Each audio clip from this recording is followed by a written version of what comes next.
Hey all, here at OS Reviews. Today we're taking a closer look at an interesting smart translator slash scanner called the Vormer Scan Talker. So aside from the more conventional voice translation, which you can use with the microphone built on in to talk and translate to another language, it also has this scanning component. Maybe there's a particular word on a book or a document you don't understand, you can just scan it in for it to translate, in addition to using regular voice translations as well. And this works with any paper, book, or even the display on a tablet or smartphone. You can also scan, and it supports up to 112 languages. The AI translation that's using engines like Google Translate behind the scenes.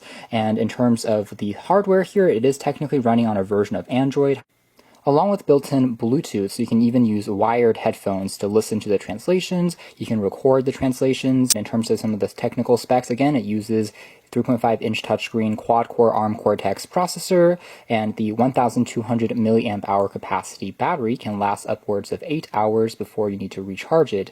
And here's the full list of the 112 languages if you're using the cloud AI translation, although this number is a little bit inflated thanks to different dialects and variants of languages, such as in English, you'll find versions like British English, Australian English, which technically I think counts as just one language. But regardless, you can find a pretty good list supported on this device. In terms of packaging contents, aside from the scan translator, we have just a pair of headphones, which are actually using USB Type-C because there's no standard 3.5mm headphone jack, and there's also just a Type-C charging cable included. The scan translator itself has a polycarbonate frame, but it doesn't feel too cheap. Here it is next to a regular ballpoint pen as a comparison, and aside from the display, we have just two keys that you use to offer the voice translation. So one of these buttons can be used to control when you're talking in your own language, for example English, and the other side is for the second person so they can talk in their language back and forth. On the edge here we do have a standard volume rocker, and you can kind of give away that underneath it is running on a version of Android. There's a power key there and then just a Type-C port on the edge,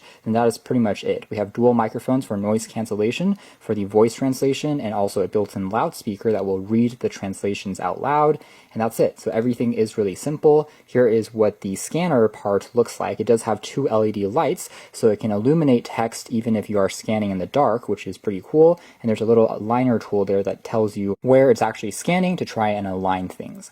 The display here, 3.5 inches, is one of the larger ones I've seen out of a dedicated portable translator, and it is pretty responsive. It is using a capacitive touchscreen, and again, the UI is simple. It's been optimized to work with just the core features, so it isn't cluttered, and other Android functions like the ability to install other apps or browse the web have been disabled, just like other smart translators we've seen in the past, so it keeps things pretty fast and fluid. It does offer a few gestures though. For example, if we're in a particular list, we can go back just by swiping on the edge there like that, and that jumps us back by one page. And overall, the fluidity of the UI does feel pretty smooth, I have to say, one of the faster ones I've seen out of these dedicated translation units.